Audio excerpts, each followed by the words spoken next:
بسم الله الرحمن الرحيم. الحمد لله رب العالمين،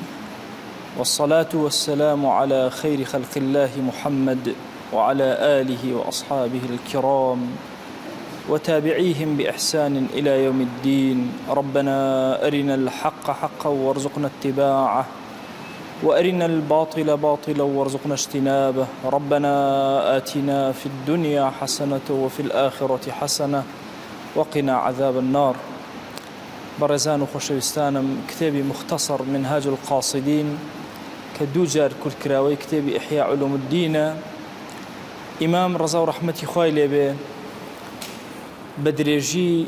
باسي بابي تفكري بوكردين كبابي تفكر أو بابي كإنسان مسلمان بير بكاتو لمردني خوي بير بكاتو لناو قوري خوي ناو عذابي خوي شوازي مردني خوي تادواي أفرمي لدواي أمانة باسي أو إما مثلا زندوب وينو لناو ساحي محشر الراجلين برو كوي أتشين دو دروازة هي يا دروازة كبرو جهنم أخوي قورا بنامان بدا يا برو بهشت بويا ليرا يا كم جار باسي جهنم بو أكو دواية تسر بهشت بينيني خوا أفرمي ذكر جهنم أعاذنا الله منها باسي جهنم أكين خوابنا من بدالي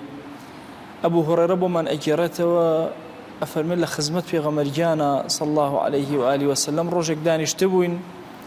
فسمعنا وجبة دنجي شتيك هاري شتيك من بسك كوت خوارو فقال النبي صلى الله عليه وآله وسلم أتدرون ما هذا أزانا أأمت شيبو أم قالوا أم نركيك هاد قلنا الله ورسوله أعلم خداو بيغمبري خواه صلى الله عليه وسلم شاكتر أزانا قال هذا حجر أرسل في جهنم منذ 70 خريفا أويك لو بردانيك حفتا بايزا هل دراوة ناو جهنم فالآن انتهى إلى قعرها استقيشت بنبري جهنم كفر ما يشتك الصحيح وإمام مسلم وما روايتك واتا جهنم قولايكي أقرشتيكي تيكود بحفتا صال حفتا بايز إنجا أقاتا بنك لصحيحين هاتو أبو هريرة من أجيرته وخوش ويسمان فرمويتي أم أقريك إيو إيكن والرجان وأيبين أما يكل حفتا جزئي يكل حفتا بشي أو أقريك ولناو جهنم كإنسان كان في عقوبة أدرن وتيان والله أي پیغمبري خواه صلى الله عليه وسلم والله أجر هر أم جزئي دنيا أم توسق على عقوبة بدري لسري زور زحمته زور قوري فرموي دب أخوة بابزان فإنها فضلت عليها ب99 جزءا كلها مثل حرها أم أقري إيرتشانيك نوتو نوجار أما التكرار كروا هر جاري بأندازي أما قرم بيتشانيك أقري جهنم أوها قرم إمام مسلم بوي هنا منك أفرمي ابن مسعود فرموي في غمري خواه صلى الله عليه وآله وسلم فرموي وتصورنك جهنم بتشوك لرجي قيامتها يؤتى بجهنم يومئذ لها 70,000 زمام لرجي قيامتها جهنم أهيانا حفتا ألقي قوري بيويا هر ألقي كان حفتا هزار ملائكة رايكش واتبع حفتا زنجير رايكش حفتا هزار زنجير رايكش هر زنجيرش حفتا هزار ملائكة رأيك شيء إن جاءتوان جهنم بين وساحي محشر وساحي حساب كتاب. طبعا لهندي الروايات هاتوك جهنم كرأيك شيء سموا تصورك إنك جهنم لبنا وبه أفرمي للسروية كرأيك شيء إيهن وكم من عليك جورتون أو أبو شوازة وردو دا بالي بيو أندو إيهن أبي الدرداء أجارته أفرميه برسيتيكي زور سخت رؤكات أهل آقر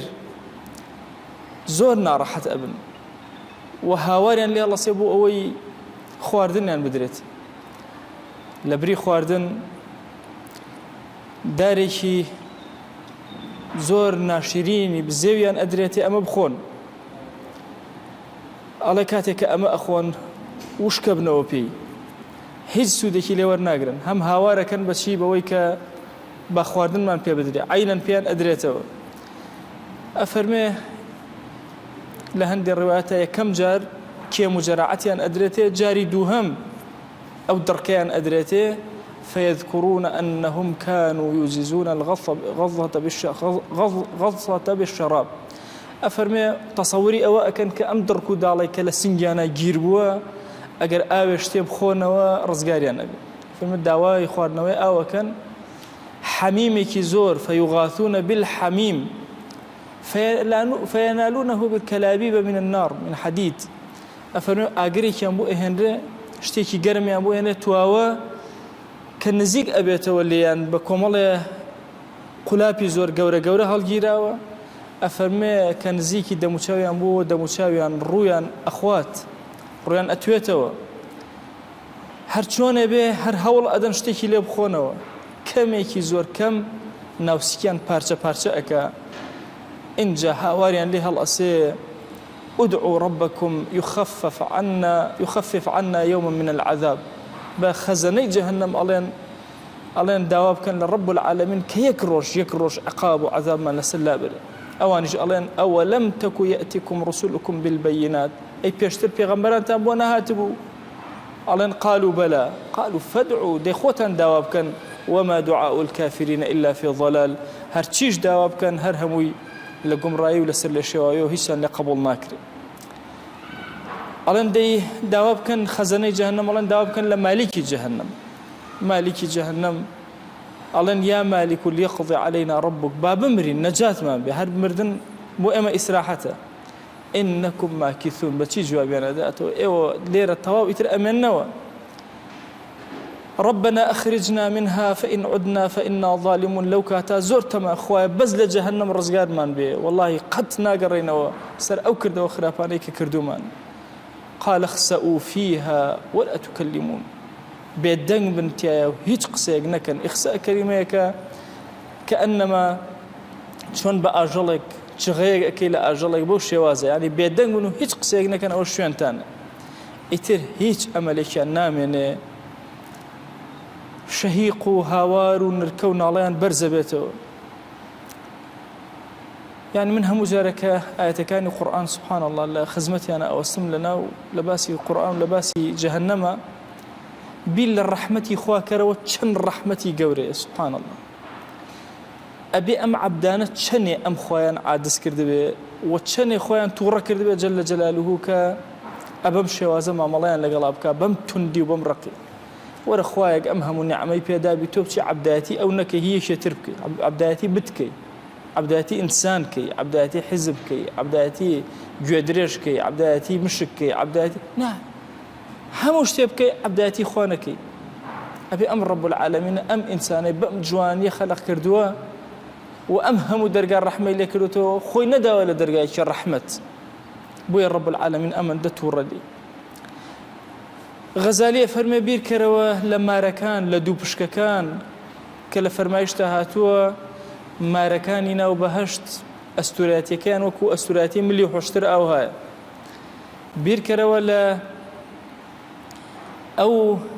دوبشكاني كلا وبهشتهن ولاخيك تشونا استريك تشونا بهمان شواس أندازان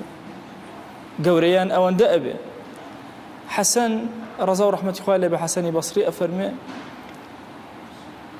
أجر حفتاه هزار صال أجر بيان خوات إنسان كان لنا وبهشتا لنا وجهنم لدوية للحظيك وكو يكم لحظة كتونة لنا أجر أوها هم دس بأكاتو وتطاونا بعذاب خالدين فيها بردوام لنا وأم عذاب وعقابة أفرمي دي بزانا هرشي باسي جهنم كين درجة أكيشي بخوا أوندا كفايته وكسي عاقل كإتر لجهنم بترسي وبقريته دي أجر إيمان داري أقال لخود بي بترسل لوي كلا بردستا أقال لي بي والله أقال ليرة ترساي لو دنيا ناترسي لا يجمع الله على قلب عبد خوفين دو ترس لسد لي مسلمان كونا بتو بخوا ليرة بترسي لخوا لو الرزقار دو ليرة نترساي لو أبي بترسي مەبەستمان لە ترس ئیمامی غەزالی فەرمێ ئەو ترسە ژنانەیە نییە کە سەعاتێ بگری و واز بێنێت و تەواو فەرمێ ئەمان مەبەست نییە مەبەستمان ئەوەیە کە خەوفێک بێت ترسێک بێت کە تۆ هەڵکەنێ و دوور خاتەوە منعێکە لە گوناهکاری پاڵە پێوەنێ بۆ چاکەکاری ئەڵێ ئەو کەسە ئەحمەقەکان بۆ شێوازە ئەترسن کە گوێیان لە هەندێک باسی جەهەنەمەوە هاواریان لێ هەڵ ئەسێ هاوارەکەن خوایە وەرە بەهانامانەوە نەعوذ بالله خوایە پەنا ئەگرین بە تۆ خوایە سەلامەتمان کە لەگەڵ ئەوەشە هەر مصرن لەسەر گوناه و هەر مصرن ئەوە شەیطان گاڵتەیان پێ ئەکا بالضبط نمونەیەک هێنێتەوە ئیمامی غەزالی ئەڵێ ئەم کەسەی کە لە کاتێکا باسی جەهەنەمی بیست تۆزە بترسێ و دوای گوێ نەدا بچێت سەر گوناهەکانی وەکو چی وایە ئەڵێ وەکو کەسێک ئەوهایە کە دڕندەیەک شێرێ پڵنگێ گورگێک ڕاوینێ ئەمیش ڕاکە هەتا وەکو ئەگاتە لای قەڵایەکی زۆر تۆکمە کە ئەو دڕندەیە ناتوانێت بچێتە نای کە ئەگاتە لای قەڵاکە دەسەگرێ بە قەڵاکە و پێی وایە تر قەڵاکە ڕزگاریەکە ئەگەر نەچێتە ناو قەڵاکە فەرمێ وەڵڵاه ئەگەر نەچێتە ناو قەڵاکە سوودی نییە بشترسی خۆ ئەمە ترسێ لە درڕندەکە بەس نەچوە ناو قەڵاکە ئەفەرم چۆن ناو قەڵای ئیمان واز لە عیسیانەکان بێنە واز لە گوناهەکان بێنە تەخویفی خوا جەل جەلاله و خەوفی خوا لە دڵە ئەمەیە حڕەکەیەک لە توێ دروست ئەگەر ئەو حڕەکەی دروست نەکرد ڕازگۆنی لەگەڵ خەوفەکەتە لەگەڵ خوایە جەل جەلاله ئەبێ وات لێ بکە لە گوناهەکان سڵکەیتەوە بیتە دواوە پاڵت پێوەنێ بۆ چاکەکاری بۆ خواناسی بۆ دینداری بۆ ئەنواع جۆرەکانی عەبدایەتی کە لەسەر زەویە هەیە هەرچی لە ڕۆژی قیامەتە نەڵێ وەڵا ئەمە خێزانەوە مەسەلەن عەفوو مەکاسی عەفوو لە ڕۆژانێ هەموو کەس خواخوایەتی ڕۆژی عەدلە جاری وایە زوڵمت لە مناڵەکەت کردووە لە میراتیا بێ بەشە کردووە نازی خۆشەویستیت نەداوەتێ زوڵمە کردو لە بینی مناڵەکانە عادل نەبووی هەر یەکێک لەم بابەتانە خۆ زوڵم هەرەوە نییە ئینسان وا تەسەوور کە زوڵمی کردووە لە کەسێک ئیلا لە کەسێکی داوە ئینجا ئەکاتە زوڵم ئەنواع جۆری زوڵم یعنی پێغەمبەری خوا صلی الله عليه وسلم ئەفەرمێت چاوەکان جاری وای خیانەتەکەن زوڵمەکە جارە نەفەرێکی بێدین لە خزمەت پێغەمبەر بوو صلی الله عليه وسلم پێی ناڕەحەت بوو دوای وتی کەسێکتان نەبوو ئەمە بکوژێ لە کۆڵی کاتەوە تان ئەی خۆشەویست بۆ چاوێک ئیشارەتێک لێ نەکردن بیکوژین فەرموو بۆ پێغەمبەران نەهاتوە عەلەیهیم الصەلاة وەسەلام بە چاویش خیانەت لە بەرامبەرەکە و خەسمەکەیان کرد بۆیە جاری وا هەیە لوودبەرزێکی تۆ قسەیەکی ناخۆشی تۆ کە داوتە لە جەرگی کەسێک ئەوانە هەمووی زوڵمن لە بەرامبەرەکە والله جاری وا هەیە بە زمان کەسێک کە بڕیوە ئیبادەت کردو بۆیە ئینسانی موسڵمان ئەبێ زۆر ملاحەزەی خۆی کە لەگەڵ دەوروبەریە ئەم ئیسلامە عەزیمە فەلسەفەکەی بریتە لەوەی لەگەڵ خوایەکی عەزیمی بەڕەحمی گەورەی بەخشندەی خاوەنی تۆ چۆن مامەڵە ئەکەی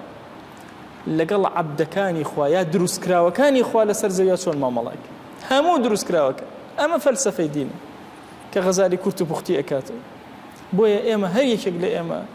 لە بەشی دووەممان کە مامەڵەیە لەگەڵ مرۆڤایەتی ئەبێ زۆر بە وریایی وشیارانە مامەڵەکەن ممکنە لە بینی خۆمان و خوا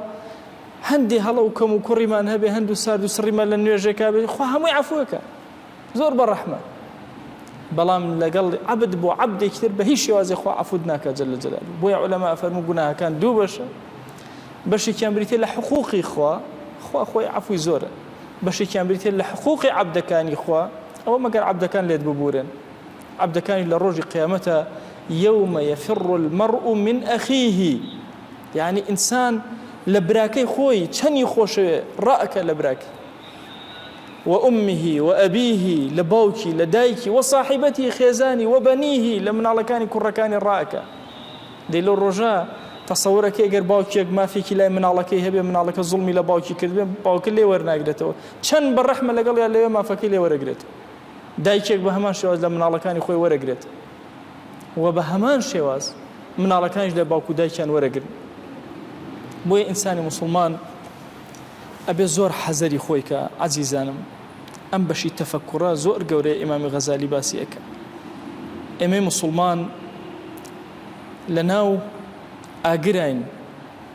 ئێمەی موسڵمان هەر لەم ژیانە دەورمان تەنراوە بە ئەنواع دڕکی ئاگرین ئەبێ خۆمان پارێزگاری کەین لەعەل سەلامەت ئەبین لبردم رب العالمين سرمان برزبي خوای گیان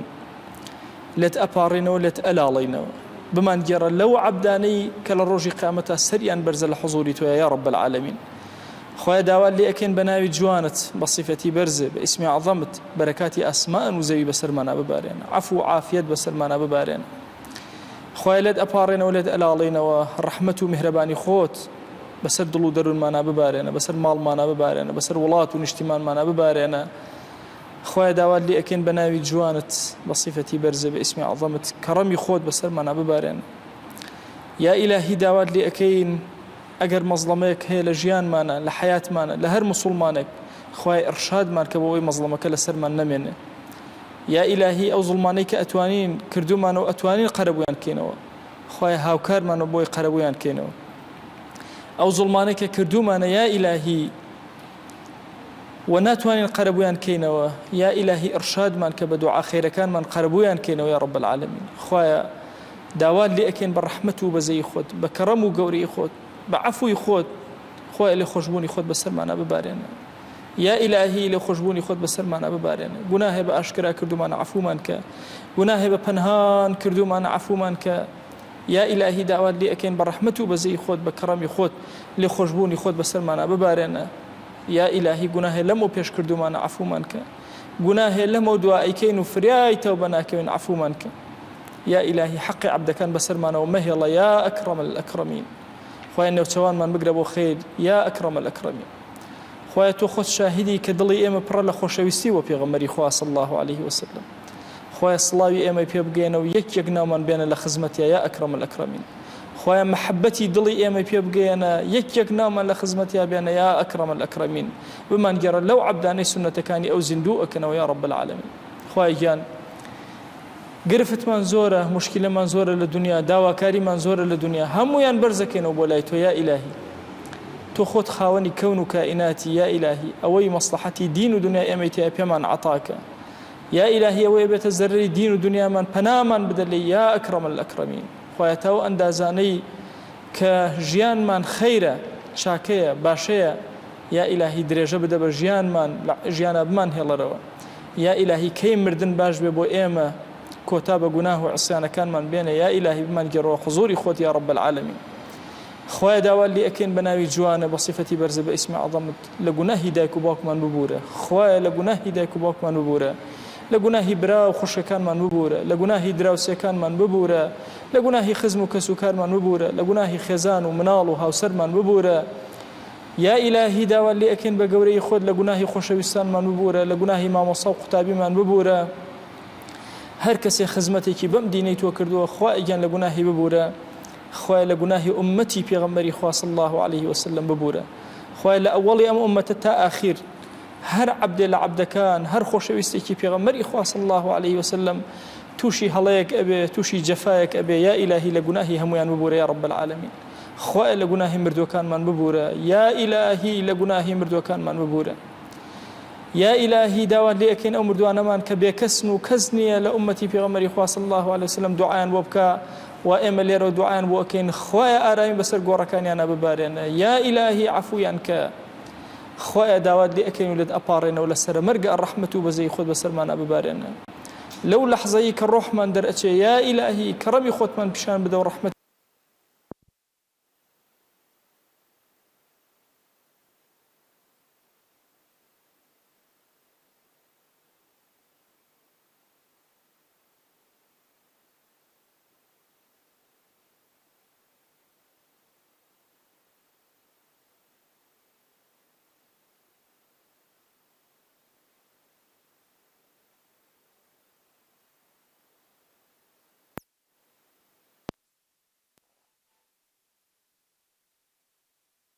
تەنها سەیری تۆ ئەکەین و سەیر ڕەحمەتی تۆ بە ڕەحمەتی خۆت لەگەڵمانە بجوڵێرەوە یا رب العالمین. بەکردەوەی خۆمانمان لەگەڵا مەکە، بە بەزەی خۆتمان لەگەڵا بکە، عەفومان کە یا ئەکرەم الئەکرەمین. خوای گیان داوات لێ ئەکەین بە گەورەی خۆت ئەم دوعایانەمان قبوڵ کە، خوایە ئەم دوعایانەمان قبوڵ کە.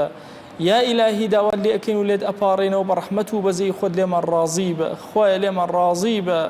خوای نێوچەوانمان بگرە بۆ خەیر، خوای نێوچەوانمان بگرە بۆ خەیر، دامان مەزێنە لەسەر خەیر، دوورمان خەرەوە لە شەڕ، شەڕ لە پێش چاوی دڵمان ناشرین کە یا رب العالمین.